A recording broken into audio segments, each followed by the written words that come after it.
de Café con Vos.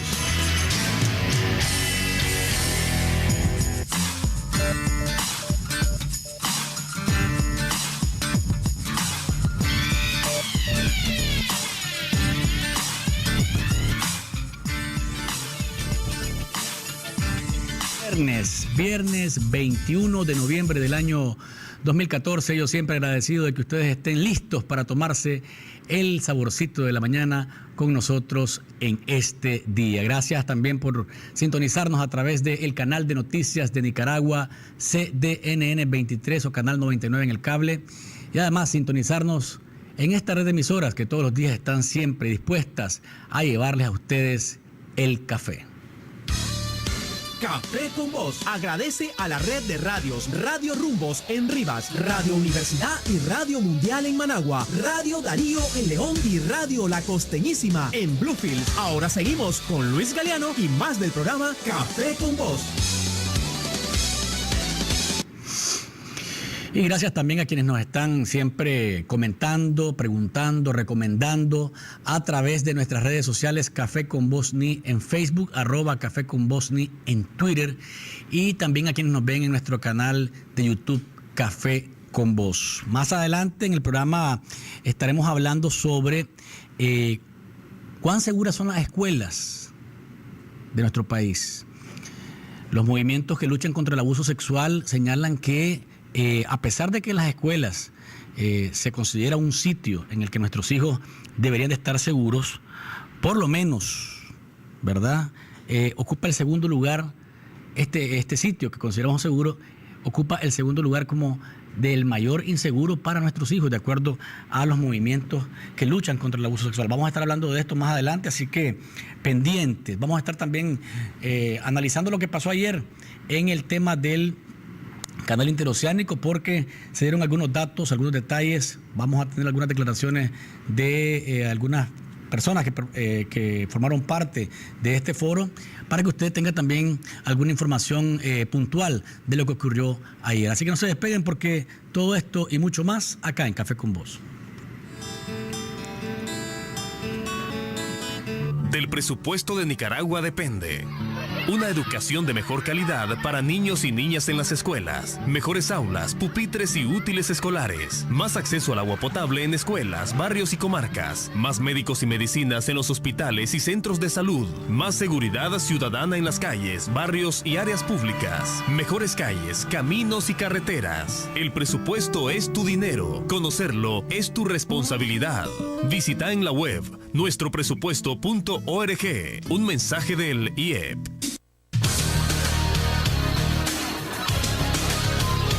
En contexto. Y a nivel de noticias, ¿de qué está hablando el país? Ayer conocimos avances de el proyecto de construcción del Gran Canal Interoceánico. Y digo avances porque no es conclusivo. Ayer estuvimos en esa jornada larga que inició a las 8 de la mañana, 9 de la mañana, en un edificio de la Secretaría de la Presidencia, y se extendió hasta las 5:30, 6 de la tarde. Diversas exposiciones relacionadas con la parte de ingeniería, la parte de la construcción de esclusas, la parte relacionada con manejo ambiental, manejo de aguas, y se dieron diversas presentaciones. Lo más importante que se dijo ayer fue lo siguiente: el canal comienza a construirse supuestamente el 22 de diciembre. Decía el secretario de la Presidencia, Paul Oquis, que el inicio de la construcción no implica el comenzar a dragar o comenzar a hacer una zanja, sino que se van a hacer las construcciones de preparación para que la maquinaria que se necesita para llevar adelante esta obra llegue hasta su lugar. Es decir, se van a hacer caminos y carreteras para que la maquinaria adecuada se lleve hasta el sitio. Algunos elementos importantes que se dieron durante la presentación también son los relacionados con algunas modificaciones. Por ejemplo, el puerto de Brito, que es con el que se va a iniciar la obra, no se va a hacer a la orilla de los manglares, como estaba contemplado al inicio, sino que se va a hacer 7 kilómetros hacia adentro para no dañar los manglares, y se va a hacer en roca sólida para disminuir la entrada de agua salada en ellos. Un punto. Segundo, dicen que no va a pasar por los humedales de San Miguelito, que van a mover unos cuantos kilómetros la entrada del canal o la salida del canal en esa zona del país, que van a convocar a los funcionarios de Ramsar, porque es una reserva natural de Ramsar, el tema de los humedales, y que se va a mover unos kilómetros para no afectarlo, y que incluso el año que viene van a invitar a que vengan la gente de Ramsar a ver cuál sería el impacto que va a tener el canal en esa línea. Por otro lado, también se habló de que se va a construir un puente sobre las esclusas que van a estar a unos 7 kilómetros de donde arranca el puerto, tanto en la zona este como en la zona oeste del país. Ese puente va a ser de unos 600 metros de largo y unos 80 metros de alto. Las esclusas van a ser de 3 pasos, según lo que decían los expositores. Se van a hacer 9 piscinas con el objetivo de almacenar agua, y esto permitiría ahorrar un 67% del agua que se va a necesitar para que un barco suba o baje de un lado hacia otro.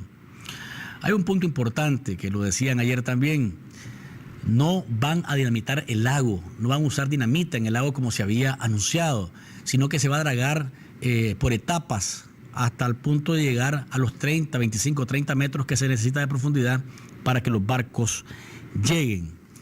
Decía Edwin Castro, que es miembro de la comisión, que es diputado, jefe de la bancada sandinista, y que es miembro de la comisión, consultado, porque debo decir que en esta presentación sí hubo una amplitud para preguntar de todo y a todos. Eso tengo que decirlo claramente. El único que no habló de todos los que estaban en la exposición fue Laureano Ortega, de ProNicaragua, que sirvió de maestro de ceremonias, pero de ahí todos los funcionarios estuvieron anuentes a ser preguntados y a ser consultados, y le preguntaban a Edwin Castro por qué en Nicaragua no se hizo un referéndum como en Panamá. Y Castro respondía que había una diferencia bien clara, que en Panamá la ampliación del canal que se está haciendo se estaba llevando con recursos propios, ¿verdad? Y en el caso de Nicaragua no es con recursos propios, y que Nicaragua, lo decía Paul Oquis y lo decía también Edwin Castro, no está poniendo un chelín. Pero ¿saben qué? Ahí hay una enorme equivocación de parte de Castro y de parte de Oquis. Porque Nicaragua, es cierto, no está poniendo ni un chelín, pero está poniendo al país completo para que hagan con él lo que quieran. Hay una concesión canalera que dice que incluso las leyes nicaragüenses están inválidas ante el concesionario chino Wanjin. Entonces no se puede decir que porque Nicaragua no pone un chelín, o sea, efectivo, no está poniendo nada. Perdónenme, señores, estamos poniendo el país completo para esto. Tengo una llamada telefónica y luego sigo con los comentarios. Buenos días, Luis. Buenos días, don Alfonso. Buenos días. Esa es una de las noticias trascendentes de ayer, ¿verdad? Para mí, pues, el canal sigue siendo una tentación, y una tentación bonita, pues, una ilusión. Pero bueno, como no somos técnicos, yo no me atrevo a ahondar mucho en eso, porque solo llevo a los chinitos y eso, pero bueno. La otra noticia muy buena, que te imagino que la vas a comentar, es Obama y la migración, con su coraje, retando el poder, porque sabemos que el Senado y el Congreso es un superpoder en los Estados Unidos. Sin embargo, Obama, con mucho coraje, con mucha decisión, hizo ese decreto que va a beneficiar a 5 millones de latinos.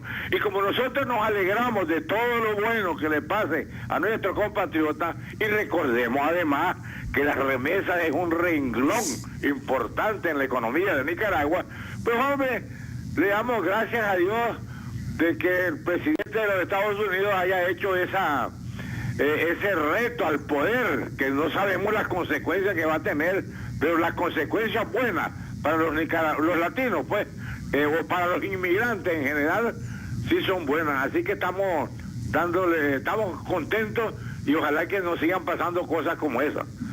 Gracias, Luis. Gracias, don Alfonso. La verdad es que ya vamos a hablar del tema de Obama. Efectivamente, 5 millones de inmigrantes, imagínense ustedes, serían beneficiados con esta decisión del presidente de parar las deportaciones. Vamos a hablar también de los requisitos que se deben de tener para acceder o para aplicar a esto. Pero sigo con lo del canal. Antes tengo un mensaje por acá que dice lo siguiente. Buenos días, Luis. La mega obra arranca el 24 de diciembre. No, arranca el 22, dice Paul Oquis. Como regalo a nuestra lucha por el sistema ecológico en Nicaragua. Es para dar los impactos directos en todo el sistema relacionado al ecosistema y afectados en la ruta. Quedamos a la voluntad de los dueños de este canal, en este caso los chinos, y a esperar los 40 años para que lo entregasen. Recuerden que son prorrogables, ¿verdad? Para que no estemos tampoco, son 50 años, pero son prorrogables. A otros 50, si es posible. Dios nos bendiga y cuide nuestra naturaleza. Ojalá los sabios no se hayan equivocado y nos lamentemos una vez más. Saludos y buen día, este amigo o amiga. En el mensaje, sigo con los puntos de ayer. Les decía, no puede ser que porque digan que no ponemos un chelín en efectivo, digamos que Nicaragua no está poniendo nada. Si Nicaragua está poniéndolo todo. Estamos poniendo el país, el agua, el cielo, la tierra. Donde se le ocurra a Wang Jin, sí puede hacerlo, donde quiera. Y cuando se le preguntó, por ejemplo, a Telemaco Talavera sobre el tema de las tierras, decía pues de que incluso pueden haber menos afectados, porque ha habido estas modificaciones que se han hecho en la ruta, o en el tema, por ejemplo, de que ya no va a pasar por los humedales de San Miguelito. Puede ser que la gente que haya sido censada por ahí ya no va a ser afectada y que haya otro tipo de personas, otro tipo de territorios que sean afectados. Pero cuando se preguntó por los Ramacreol, sorpresivamente aparecen ahora diciendo que los Ramacreol aprobaron que en sus territorios sea construida la obra. Eso no lo sabíamos hasta ayer, ¿verdad? Que se nos dijo esto. Y en ese caso no va a haber compra de tierras, sino que va a haber un arrendamiento perpetuo, dice, de los territorios de los indígenas y de los comunitarios de esa zona, perpetuo mientras esté la obra del canal. Es decir, van a recibir un canon por sus tierras, por utilizar sus tierras, y van a ser reubicados en otra parte. Es lo que decía ayer. Son puntos importantes que quería mencionar. Vienen las preguntas ahora. ¿Dónde están los inversionistas? Se les preguntó una vez más. No pueden decirlo. No pueden decirlo. Dicen que todavía, eso en diciembre, cuando se vaya a tirar se comience la obra en el Pacífico, en el Brito. Ahí donde va a comenzar todo a decirse, son japoneses, son holandeses, son rusos, son chinos. Hasta en ese momento es que vamos a saber quiénes son los inversionistas y cuánto están dispuestos a invertir. Otra pregunta, ¿por qué comenzar? Dice ERM, que es la empresa que está haciendo los estudios de impacto ambiental y social. ¿Por qué comenzar antes de que ERM concluya? Porque dice ERM, esto es preliminar, o sea, lo que presentaron ayer fue un avance. ¿Por qué no comenzar la obra hasta en abril, que dice ERM que va a tener listo realmente el estudio? ¿Cuál es la prisa? ¿Por qué correr? ¿Verdad? Y la otra pregunta, ¿por qué siguen minimizando las protestas de los ciudadanos? ¿Por qué no le dan respuesta a los ciudadanos que están inquietos con qué va a pasar con sus vidas, no con sus tierras? Porque es su vida la que va a cambiar completamente. Si vos le preguntás a Manuel Coronel Cao, dice, no, hombre, si van a estar mejor, dice. Toda esa gente va a estar mejor, vas a ver. Pero, hombre, si no es solamente te compras esta tierra en 10, en 20 o en 30 dólares, es la vida la que le vas a cambiar. La cosmovisión, su entorno, su ecosistema, su hábitat va a ser cambiado completamente. Y lo siguen minimizando. Creo que es un error. Y las marchas van a seguir seguramente. Vamos a ir a una pausa comercial. Cuando volvamos estaremos escuchando lo que dijeron cada uno de los representantes de cada uno de las personas que estuvieron por allá. Estaremos escuchando a Paul Oquis, estaremos escuchando a Víctor Campos del Centro Humboldt, que ahí llegó, aunque no estaba invitado, ahí llegó a meterse. Y vamos a estar escuchando también a Salvador Montenegro del CIRA, que estaba invitado, llegó y planteó sus puntos de vista. Ya volvemos. Disfruta de Café con Vos. Mi Crédito contribuye al desarrollo económico y social en zonas rurales y urbanas a través de 10 sucursales en 8 departamentos del país. Nuestros oficiales ingresan sus datos vía celular al sistema y en media hora sabrá si precalifica para su crédito. Ofrecemos soluciones para comerciantes y productores agrícolas, brindando servicios crediticios innovadores y accesibles. Creamos soluciones de negocios, incluyendo social y financieramente a micro y pequeños empresarios, proporcionándoles un futuro próspero. Mi Crédito. Crecemos juntos. Taller de rectificación El Progreso. Alta precisión con acabado perfecto. Empresa líder en el ramo industrial, agrícola y automotriz. Contamos con el torno más grande de Centroamérica. Taller de rectificación El Progreso. Los esperamos en el barrio Campo Brus. Teléfono 2249-7364 y 2249-7365.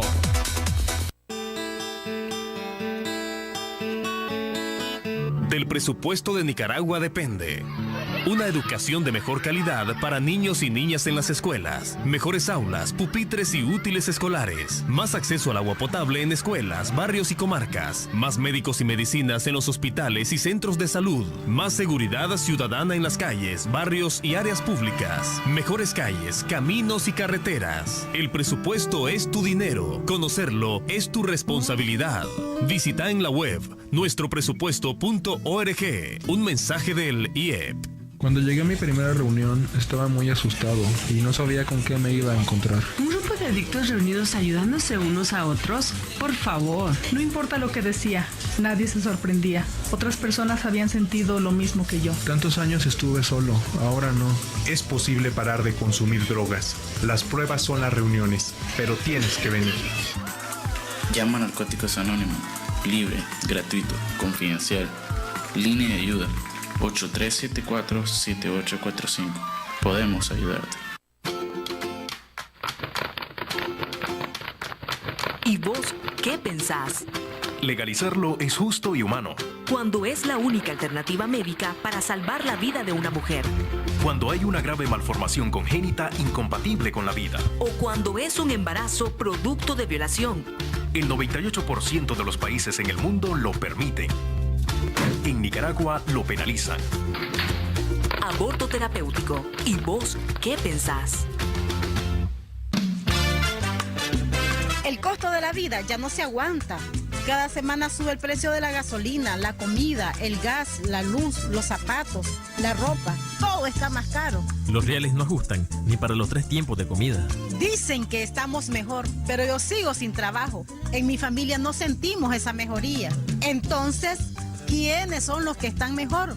Exigimos a los gobernantes mejorar las condiciones de vida de la gente y no seguir acumulando riquezas con sus negocios familiares. Derecho que no se defiende es derecho que se pierde. Centro Nicaragüense de Derechos Humanos. El Mañanero, por Canal 23.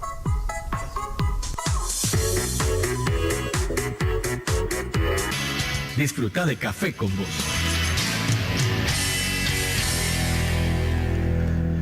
Sin violencia, soy la niña que quiero ser.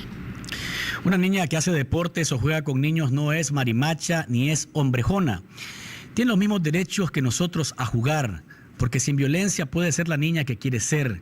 Si vivís violencia, llama al 133 de mi familia o al 118 de la Policía Nacional.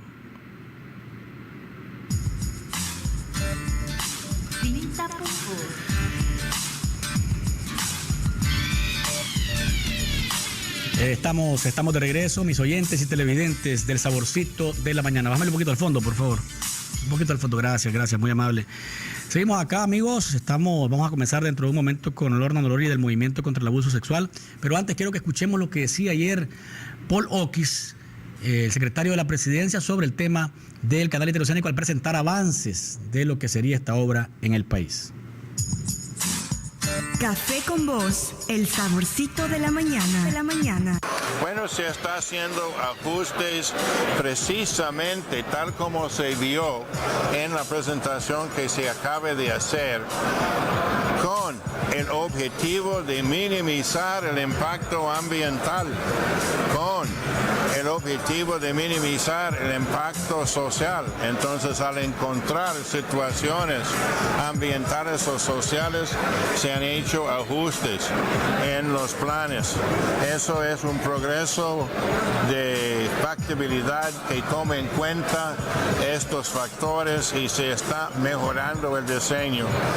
El 22 de diciembre se comienzan las primeras obras que son de preparación para la construcción, porque se tiene que tener acceso a los sitios de construcción, se tiene que crear condiciones para llevar los equipos pesados de construcción directamente al sitio de construcción, a los sitios de construcción.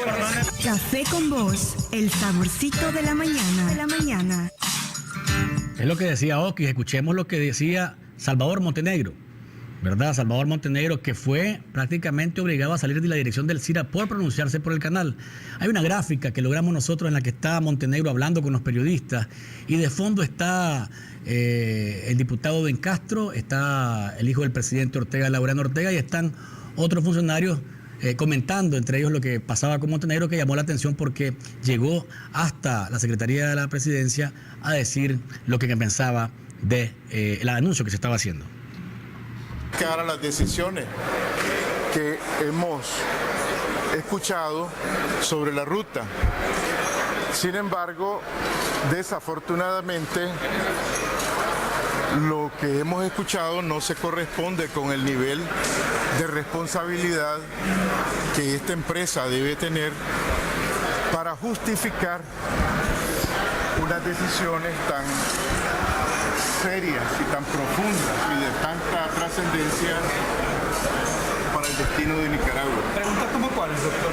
Bueno, me llamó la atención que durante la presentación de los estudios no se refirieron a tres asuntos esenciales. En primer lugar, el comportamiento de los sedimentos, que como sabemos es muy intenso porque solamente desde Guanacaste, Costa Rica, cada día llega al lago de Nicaragua un total de 38.000 toneladas diarias de lodo y sedimento. Segundo, aunque se mencionó que se han medido las corrientes, el problema de las corrientes movidas por el viento en el Gran Lago Cocibolca es un problema fundamental porque en el lago Cocibolca existen corrientes. La hidrodinámica lacustre es capaz de arrastrar miles de toneladas en una sola tarde debido a la fuerza de las corrientes. Eso es, de hecho, posiblemente uno de los riesgos más severos con que se enfrenta cualquier cauce que se construya en el fondo del lago Cocibolca. Y en tercer lugar, tampoco se han referido a los estudios de las fallas geológicas y eso es lo que he entregado una pregunta: ¿por qué no se han hecho ningún estudio sobre las fallas y la relación con la sismicidad que todos los días se ve en el lago? Este es uno de los otros riesgos. No solamente. Eso es lo que decía Salvador Montenegro, ¿verdad? Alrededor de los riesgos que no están contemplados según su visión en la obra del canal y que no fue abordado durante la presentación que se hizo ayer. Pero escuchemos por último ya a Víctor Campos del Centro Humboldt, que dice: esto es ser bastante irresponsable porque no hay un estudio conclusivo, sino que es un adelanto con el único objetivo de justificar el inicio de la obra. Café con Voz, el saborcito de la mañana. Una vez más incumplen con la presentación de los estudios. O sea, no hay de la parte de factibilidad económica absolutamente nada y de la parte ambiental presentaron algunos avances, una versión un poco más avanzada de la presentación que tuvieron en la última oportunidad. Me parece que es una actitud totalmente irresponsable que se comience la ejecución de los trabajos sin tener en mano los estudios de evaluación de impacto ambiental ambiental, incluso los estudios de evaluación de riesgos sísmicos, hidrometeorológicos, etcétera, lo que me parece que es un asunto verdaderamente está fuera de toda lógica de construcción de cualquier proyecto de esta magnitud. Café con Voz, el saborcito de la mañana. La visión de diferentes actores que estuvieron ayer en ese foro, la verdad es que esto va a seguir dando de qué hablar en la medida que se avance, aunque hasta ahora, ayer se dieron algunas modificaciones, algunos puntos que ya se los mencioné, pero las dudas siguen persistiendo sobre el tema del Gran Canal. El último mensaje relacionado con el tema, y voy con Lorna. Luis, nadie ha calculado o imaginado la posible hipótesis de un futuro. Si se diese una guerra X durante o después de la obra, ¿se miraría presencia militar china defendiendo sus intereses en la mega obra? ¿Podemos ver intromisión extranjera en un futuro? Es una buena pregunta. Lorna Norori, del Movimiento contra el Abuso Sexual, está con nosotros. En las escuelas se dice que es el lugar más seguro para los chavalos y las chavalas de nuestro país. Sin embargo, ocupa el segundo lugar con mayores índices de situaciones de abuso sexual. ¿Por qué ocurre esto? Lorna, bienvenida a Café con Vos. Muchas gracias, y muchas gracias nuevamente por permitirnos abordar este tema, ¿verdad? Tan silenciado. ¿Por qué razón ocurre, verdad, que la escuela con ese segundo lugar? Primero que nada, porque a la escuela es a donde llegan las niñas y los niños todos los días, las y los adolescentes todos los días. Se puede decir que es el espacio en donde pasan la mitad de su vida. Y por supuesto que aquí llegan niñas, niños, adolescentes que viven el abuso sexual en su casa, llegan a la escuela. Niñas, niños, adolescentes que viven el abuso sexual ahí en la escuela por parte de alguien del personal del colegio. Pero también niñas, niños que viven el abuso sexual por parte de otro niño, de otra niña, de otro adolescente, ahí mismo en la escuela. Entonces es el lugar donde realmente se concentra la mayor cantidad, podríamos decir, de niñas, niños, adolescentes abusados sexualmente. Pero se supone que la escuela debería de ser el sitio donde, además de formarlos, se les ayuden también a tener criterios a los muchachos. Y criterios, por ejemplo, de hasta qué punto lo que está haciendo un maestro es correcto o es incorrecto conmigo. ¿Qué pasa? El gran problema es que, siendo el abuso sexual un problema que se ha mantenido tan silenciado, tan invisibilizado, se asume de repente que una situación como la que ocurrió en Ometepe con el director de 3 colegios, una persona muy honorable en Ometepe, pero que inició un noviazgo con una niña de 12 años y la embarazó. La comunidad comenzó a repudiar a la niña, ¿verdad? Porque ella era la que se le metía al profesor, al director. Entonces, aquí lo que vemos es cómo en la escuela realmente, primero que nada, no hay condiciones para prevenir el abuso sexual. Pero además de eso, tampoco hay límites en las relaciones que se establecen entre lo y las adultas con las niñas, niños, adolescentes que están ahí. Entonces, de repente también en un colegio el resto del personal docente podría identificar que efectivamente es un noviazgo normal lo que está ocurriendo entre el profesor y la alumna. O que si hay una situación en el noviazgo de 2 adolescentes y surge la prueba del amor, la chavala sigue siendo la culpable por ser fácil, y no se identifica que eso está sujeto a una condición de poder. Entonces, en la escuela realmente no están habiendo condiciones, y aquí hay que relevar el punto medular. El Estado no está asumiendo una responsabilidad para que en las escuelas se pueda abordar el problema complejo del abuso sexual, para que hayan medidas preventivas para las niñas, niños, adolescentes. No lo hay. Estamos hablando de este tema porque el pasado 19 de noviembre se celebró el Día Mundial para la Prevención del Abuso Sexual Infantil. Vamos a estar hablando de más de esto. Vamos a una pausa comercial para que ustedes se terminen de acomodar, como me acomodo yo ahorita, y sigamos hablando con Lorna. ¿Cuánto vale la versión del chaval y la chavala? ¿Cuánto se le cree y cuánto se le descalifica? ¿Cuánto pesa eso en el proceso que sigue después de que se atreve a dar el paso de denunciar a un abusador en la escuela, un niño o una niña? Lo sabremos luego de la pausa comercial. Disfruta de Café con Vos.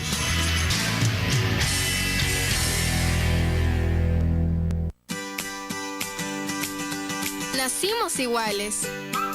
Y aunque vos has crecido y te has vuelto grande, nunca olvides que tus derechos valen lo mismo que los nuestros. Tenemos derechos. Observa. Actúa. Cambia. 25 años de vigencia de la Convención de los Derechos del Niño. UNICEF. Prematrículas abiertas en la UPOLI.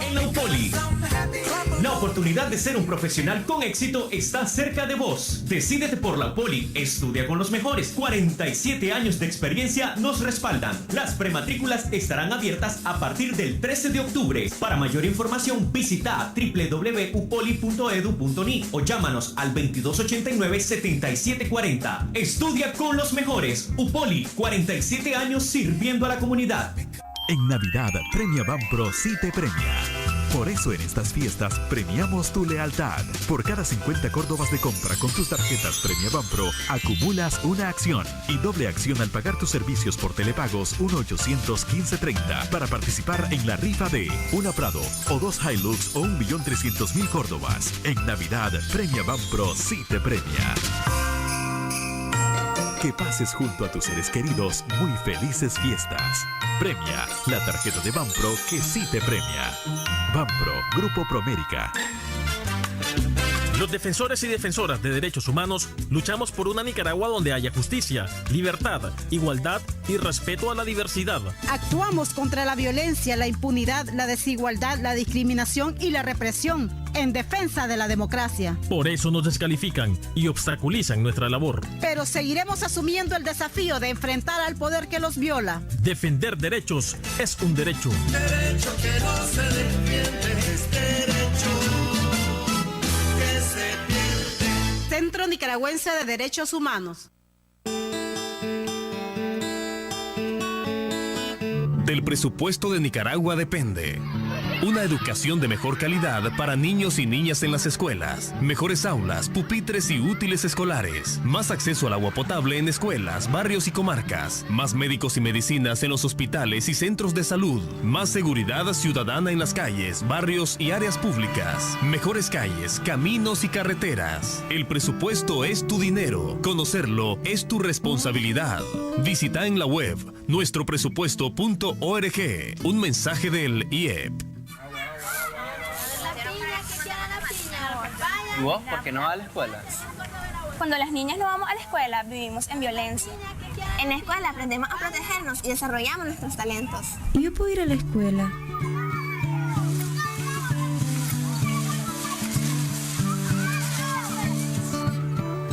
Yo sé que tengo derecho a vivir sin violencia, para ser la niña que quiero ser.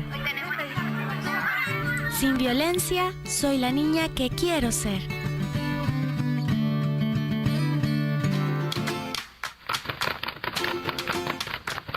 ¿Y vos qué pensás? Legalizarlo es justo y humano. Cuando es la única alternativa médica para salvar la vida de una mujer.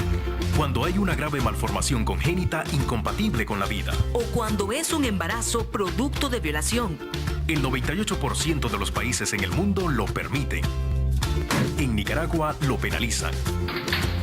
Aborto terapéutico. ¿Y vos qué pensás? Disfruta de Café con Vos.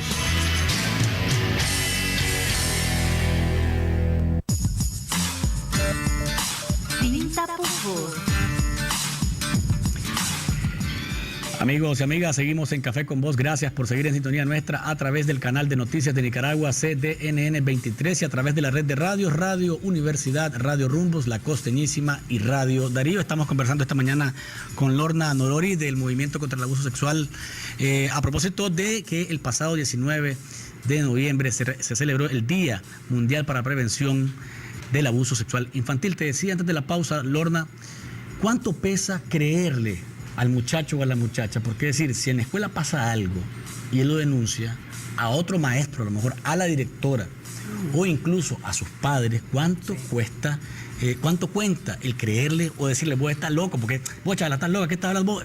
Solo inventando, andá. La credibilidad es determinante. Y es determinante para que esa niña, ese niño, ese adolescente tenga la fortaleza de continuar sosteniendo la verdad de lo que le está ocurriendo, pero es determinante también para que esa niño, adolescente pueda detener con mayor fortaleza al abusador. Entonces, si no le creen, si ella lo revela y no le creen, obviamente que el abuso va a seguir ocurriendo. Y de igual manera, ella no va a tener, no va a buscar ninguna otra oportunidad para decirlo, se va a quedar callada, va a guardar silencio. Entonces, la credibilidad es determinante y la escuela es un lugar en donde las chavalas y los chavalos están confiando mucho para poder ser creídas y creídos cuando hablan de abuso sexual. Bueno, que se supone que si estás en la escuela, lógicamente el maestro o la maestra con quien tienes confianza, que puede ir más allá de tu maestro o monitor, a lo mejor alguien con el que departís en la escuela, debe, o sea, uno se acerca a él a decirle, mire, me está pasando esto. Sí. Y debe haber un paso de parte del docente. Así es, pero también nos encontramos con la otra condición, y es que las y los docentes en el colegio no tienen herramientas para darle respuesta al problema. El hecho de que haya tanto desconocimiento, tantos mitos sobre el abuso sexual, también llevan al personal docente a veces a tomar decisiones que no son las más adecuadas. El hecho de que se busque inmediatamente al profesor abusador para emplazarlo y decirle, vos hiciste eso, el abusador lo va a negar. Y probablemente la directora piensa que le está ayudando a la niña y no le está ayudando en nada. O el hecho de que la maestra inmediatamente diga, voy a buscar a tu mami y le voy a decir. Pero lo primero que tendría que hacer es preguntarle a la niña, ¿le has dicho a tu mamá? Y si la niña le dice no, porque no me va a creer, ella tiene que considerar esa parte de lo que dice la niña para poder identificar qué puede hacer. Pero realmente las maestras y maestros no tienen herramientas para poder dar respuesta al problema. Dice acá un mensaje, Luis, es digno de señalar la muchachita menor de edad montada en una ruta de la MR4, de la ruta 4, dice que se encontraba en un parqueo.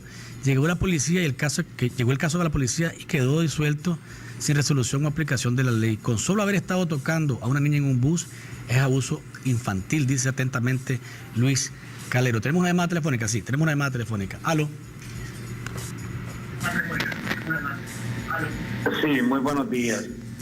El tema interesante porque se trata de los niños, de los jóvenes. En cuanto a las herramientas, pienso que, bueno, en el pasado había alguien que se llamaba inspector. Ese inspector, sus funciones eran fundamentalmente la disciplina, ver otro tipo de otros aspectos, ¿verdad? Entonces, ese inspector se encargaría de recibir, pongámoslo entre comillas, secretamente las denuncias. Mire, me están haciendo esto y esto. Entonces, él va a dar seguimiento. Es decir, estoy proponiendo algo como una idea, ¿no? Él va a dar seguimiento a lo que está ocurriendo para que la versión de la niña o el niño sea creíble. O sea, que no se dé cuenta el profesor abusador de que está siendo seguido por alguien que el día de mañana sí va a ser creíble.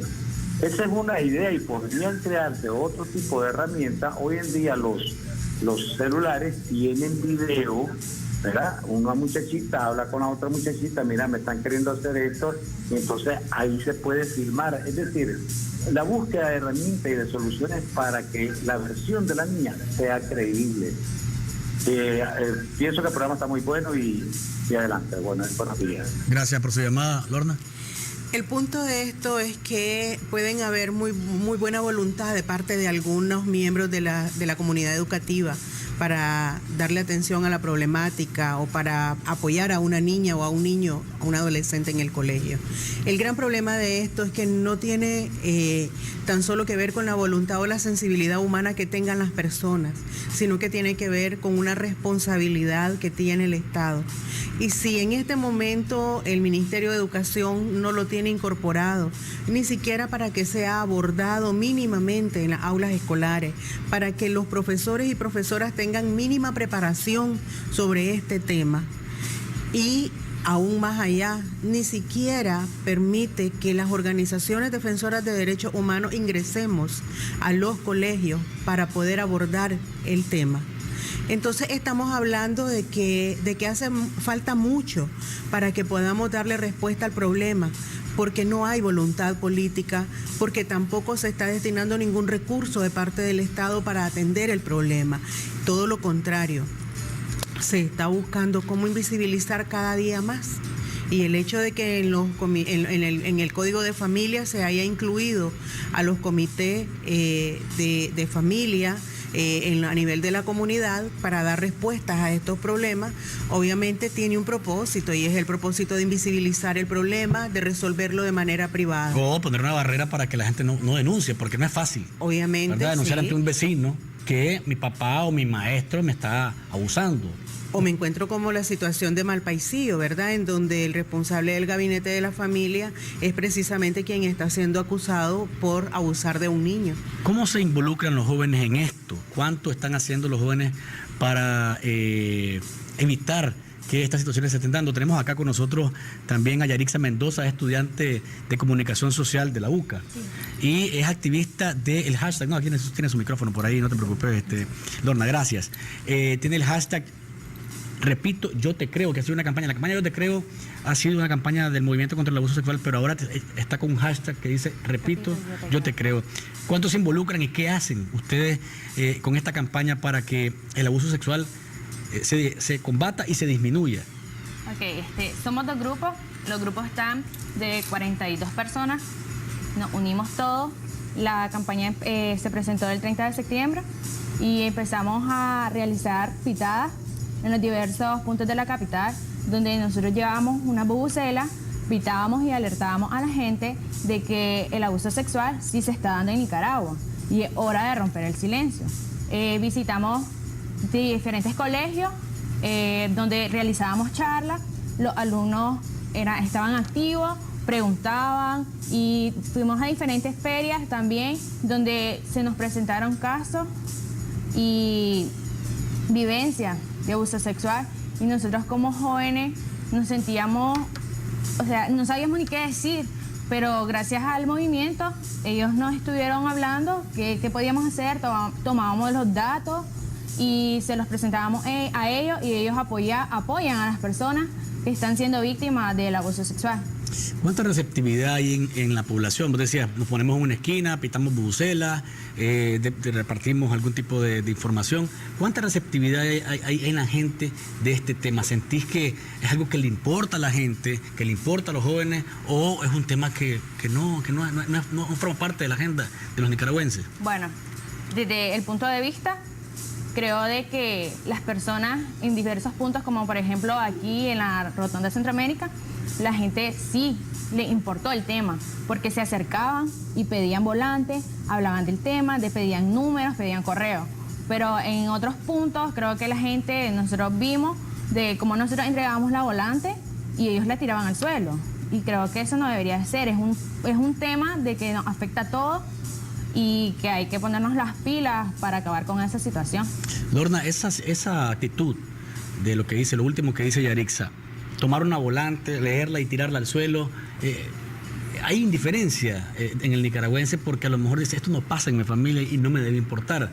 Aunque sé que el vecino, por ejemplo, está pasando eso con la vecinita, o el vecino en la escuela, y pero eso es problema de ellos. Mientras no sean mis hijos, sí, nadie quiere ver conmigo, no me importa. Son dos situaciones en realidad. La primera es efectivamente que trato de hacerlo a un lado para asumir que no existe en mi vida, que no está pasando y que no puede pasar, aun cuando estoy presumiendo que así es, o aun cuando sí esté ocurriendo. El otro asunto es que si soy un hombre abusador, si soy un joven abusador sexual, si yo veo una volante de esta, efectivamente la voy a hacer a un lado. Porque que haya una volante como esta, pues me pone en evidencia. Yo la voy a hacer a un lado. Voy a rechazar este tipo de información. Entonces nos encontramos con esas dos situaciones que son tan contrarias, ¿verdad? Pero que sí efectivamente ocurre. Muchas veces una mamá, o sea, no quiere saber del abuso sexual, pero sabe que en su casa está ocurriendo, pero no tiene la fortaleza para enfrentarlo. Entonces, cuando se aborda el tema, ella quiere darle la espalda, quiere hacerlo a un lado, Y eso es precisamente esto que estaba refiriendo Yaritza, ¿verdad? En relación a la actitud que puede tener la población ante la campaña. Pero no necesariamente todo el que rechaza una volante de esto es un abusador, ¿verdad? Porque tampoco es estigmatizarlo. No. Lo que decía es muy probable que yo estoy tratando de hacer, cerrar los ojos, ¿verdad? Es algo que no ocurre en mi ámbito de acción, no es algo que ocurre a mi alrededor. Entonces me es más fácil decir no, pues eso ocurre allá afuera. Ya lo vi, no, lo suelto porque no es conmigo. No, es por eso decía, la indiferencia es notable. Así es. Es notable porque por lo menos un porcentaje de la población ve la volante, la lee y la tira. Sí. ¿Verdad? No llega a su casa, dale, mira esto, lo comparte, porque es decir, si es un problema que atañe a todos, porque nos atañe a todos, el abuso sexual en algún momento podría tocarnos directamente, pero indirectamente como sociedad nos está afectando, porque bueno, vienen los embarazos precoces, y tiene un montón de consecuencias que nos atañen a todos. Pero debería de ser la actitud, creo yo, ¿verdad? Si te dan una volante de estas, compartirla con tu familia y decirle, mira lo que está pasando, hay una compañía de estas, que hay que tener cuidado, mira lo que dice, aquí hay un teléfono donde podemos llamar si conocemos, estemos atentos, o si conocemos a un vecino o una vecina que está pasando esto, pues lógicamente ahí tenés información que puede servir. Claro. Y Yaritza también podría más o menos decirnos, a ver, ¿hay algún testimonio que te hayas encontrado de gente que les haya agradecido, por ejemplo, por el trabajo que hacen? Porque ver involucrados a jóvenes en estos movimientos, a veces los miran como andan buscando, andan ganándose sus centavitos, incluso dicen, ¿verdad? Porque que les pagan a los chavalos para hacer esto. ¿Hay algún testimonio que te hayas encontrado interesante durante la campaña? Sí, tuvimos un caso en Rivas, donde una señora se nos acercó y nos explicó de que estaba pasando una situación de esa y de que la policía del lugar no le daban seguimiento. Entonces ella nos dijo que si nosotros le podíamos ayudar a ella. Agarramos los datos, le dimos la dirección de aquí de Managua y ella se presentó y luego nos dijo de que nos agradecía porque somos jóvenes y estamos presentes en la situación del abuso sexual, de que estamos alertando, porque los vulnerables son los niños, jóvenes y adolescentes. Tenemos que decirles, tenemos que hablar, tenemos que romper el silencio, presentarlos, que si tenemos miedo, que no nos van a creer, entonces no importa, pero digámoslo, porque es algo que tenemos que hablarlo y es un problema de todos, no solo de uno. Cuando se dice, Lorna, que la escuela es el segundo lugar, ¿en base a qué se hace esta afirmación? A las estadísticas. Y debo decir en ese aspecto que las estadísticas en la escuela no, podría decirse, no son muy representativas, ¿verdad? En relación a lo que ocurre con la casa, porque el 81% de las situaciones de abuso sexual regularmente se refieren al ámbito del hogar. Y estamos hablando regularmente de un 10-11% que se refiere a la escuela. Pero en esto tenemos que tener muy claro que no hay un registro determinado que el Ministerio de Educación debería llevar sobre lo que ocurre con la detección del abuso sexual. El poco registro que hay sobre la escuela tiene que ver con lo que se ha hecho desde las organizaciones, con la consulta que atiende de manera directa, tiene que ver con el trabajo que realizan a nivel comunitario, tiene que ver más con el esfuerzo de las organizaciones para recoger esta información y no con que haya verdaderamente una información clara sobre la ocurrencia del abuso sexual. Porque ahí tendríamos que valorar un elemento, por ejemplo, lo que ocurrió en el Colegio Americano. Iba a mencionarte el caso casualmente. ¿Verdad? ¿Qué pasó después de eso? Las autoridades policiales, ¿qué hicieron? ¿Qué pasó con la directora? Además de sacarla del colegio, su actitud de no denunciar ante la Policía Nacional el caso y entregarlo directamente a la Embajada Americana, ¿qué pasó con eso? Es decir, tenemos una memoria tan corta los nicaragüenses que ese caso ya no nos acordamos de él. Pero hubo un abuso de parte de este profesor que se mató allá en Estados Unidos luego de ser descubierto. Hubo un abuso en diferentes países. Acá se dice, no se sabe de qué se... O sea, perdóname, en algún momento pudo haber pasado algo y a lo mejor hay 1, 2, 3, 4 personas que fueron abusadas y que tienen miedo de hablar, porque no es decir que fuiste abusado no es nada fácil. Así es. ¿Verdad? Entonces aquí pasó un caso de estos que es de la alta alcurnia, ¿verdad? Es de la gente muy light, de mucho dinero, y entonces fue un escándalo. Pero ese tipo de cosas pasan todos los días en los colegios públicos a veces, y no hay nadie que lo esté siguiendo ni que lo esté registrando. El abuso sexual no discrimina y ocurre igual la mejor demostración fue esta, pues ocurre igual en colegios públicos y en colegios privados. Y la oportunidad del abuso sexual es de oportunidad para el abusador, y en su estrategia el abusador contempla la oportunidad. O sea, ¿cuánta oportunidad tenía William Baji de abusar sexualmente niños? Muchas, porque habían tantos niños ahí a su alrededor a los que podía seducir. Entonces, y la prueba es lo que se encontró en su propia computadora, ¿no? Tantos niños en tantos países. Entonces, verdaderamente, cuando hablamos de que no hay un registro real de la escuela, estamos diciendo, ojo, ¿verdad? Porque ahí es un lugar en donde se concentran las niñas, niños y adolescentes, en donde hay mucha oportunidad para los abusadores y también para la abusadora. ¿Dónde quedó la policía en ese caso, el americano? No quedó en nada, porque ni siquiera dijo algo en términos del irrespeto que se hizo, ¿verdad? Al no cumplir legalmente, así es, al no cumplir con las leyes debidamente para denunciar a un abusador sexual, para que se hiciera una investigación, ¿verdad?, sobre la situación. Entonces, en esto también la policía... Ese polvito es mejor meterlo bajo la alfombra. Tristemente. Dice acá un mensaje: el problema es que se ha perdido el respeto alumno-profesor y se ha convertido en una relación de abuso indirecta o directa. Incluso salen a beber licor o fiestas. Los padres deben controlar y ubicar a estos profesores o cualquier persona ligada a la escuela que provocan abuso sexual. Creo que no solo el Estado u organizaciones deben estar controlando esto, es responsabilidad de todos, dice acá. ¿Qué actividades tienen previstas, Yarixa, con el hashtag yo repito, yo te creo? Ok, hoy viernes 21 de noviembre estaremos en la Universidad Centroamericana UCA. Desde las 10 de la mañana se estará realizando una feria, una exposición, donde habrá como un túnel donde se estará exponiendo un caso. Va a estar súper interesante, los invitamos a todos a que lleguen a partir de las 10 de la mañana. A las 2 de la tarde se estará realizando un foro en donde vamos a hablar sobre el abuso sexual, y también los jóvenes que fueron voluntarios van a recibir sus reconocimientos. Están toditos invitados, los esperamos, va a estar muy bueno. Bueno, ¿tu comentario final? Bueno, fíjate que nosotras hoy precisamente por la tarde vamos a dar a conocer un diagnóstico sobre la visión que tienen las y los adolescentes sobre abuso sexual. Interesante los datos, y un dato importantísimo y relevante que hay que considerar, y es que el 99.5% de los encuestados y las encuestadas están refiriendo que el lugar en donde quieren tener información sobre abuso sexual es en la escuela. La responsabilidad, el rol que le corresponde al Estado, a través del Ministerio de Educación. Las chavalas y los chavalos lo están demandando. 99.5. Sí.